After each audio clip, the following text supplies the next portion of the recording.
I want to ask something. I'm in Rome and I just had quite a bad slip on the stairs, but I'm fine and it was just a shock and I'm shaking. But I'm wondering if, I feel like they could have been really bad, but were there, I don't know, spirits or angels around me that made it less bad? And also, were the bad spirits that made it happen in the first place? Can you tell me about these things, please? Hello, and we do say wondrous day to you. Yes, slips and falls happen often when you are lacking grounding. That can be for a variety of reasons. Grounding is the presence in your body, that feeling of gravity, weightedness, connection to the earth, the awareness in your legs and your feet, and your connection to your surroundings, noticing all of the little details and all of the safety precautions and so on. To be grounded is to be fully here. And sometimes when you are getting overly mm,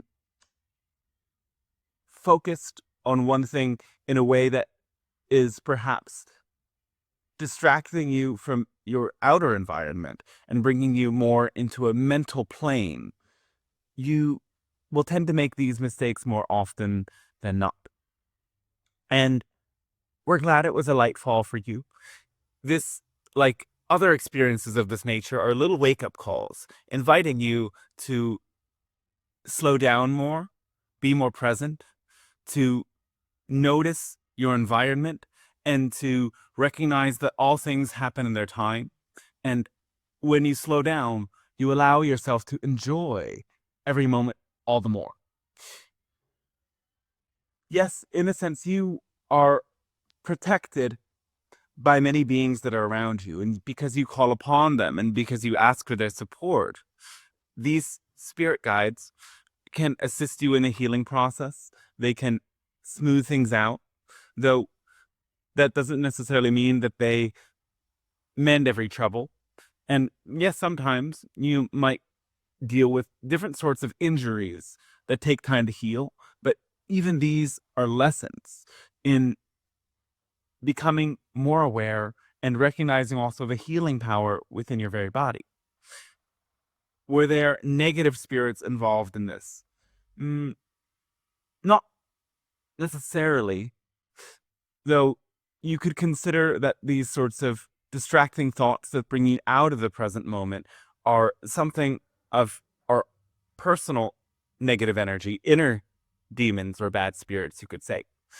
Because when you completely lose yourself in moments that you are meant to be physical, present here, then you, in that sense, are disconnecting from your body, your vessel.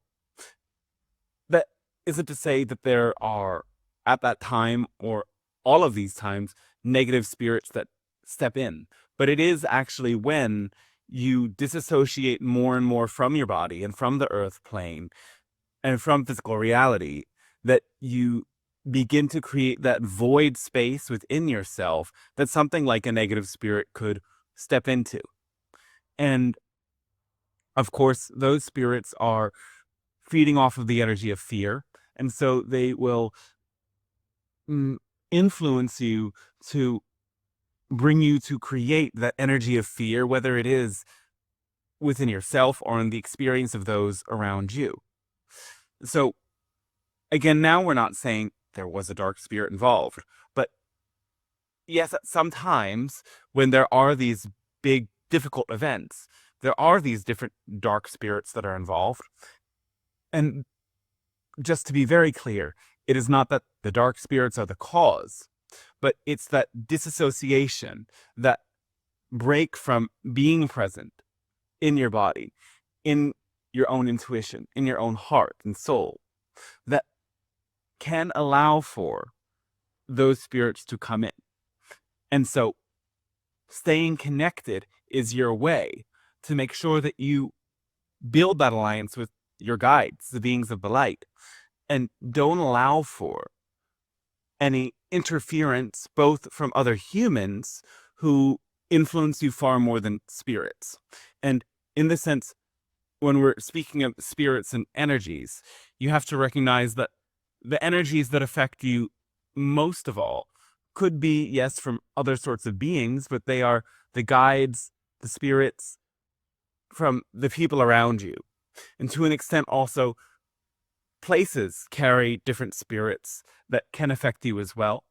But again, oftentimes these spirits come to inhabit those places because of the people that work and operate within those spaces. So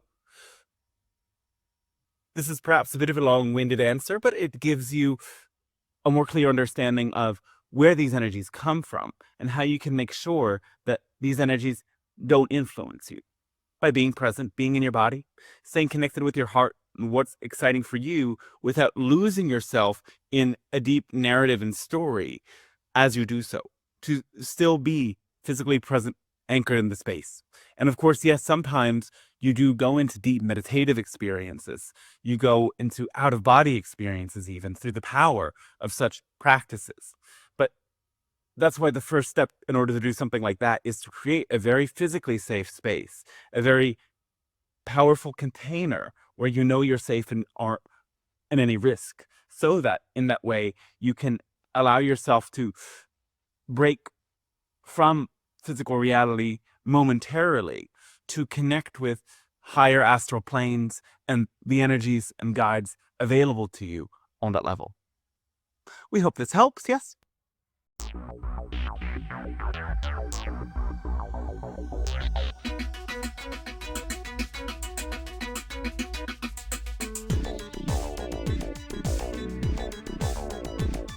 On the spaceship of Babel, we are gliding through the stars on a 5-year mission beyond Jupiter and Mars, a celestial encounter on a future Noah's Ark, and you won't hear us coming if you whisper in the dark. There's an Ewok close behind me as we try to disembark here. Obi-Wan Kenobi as we whisper in the dark.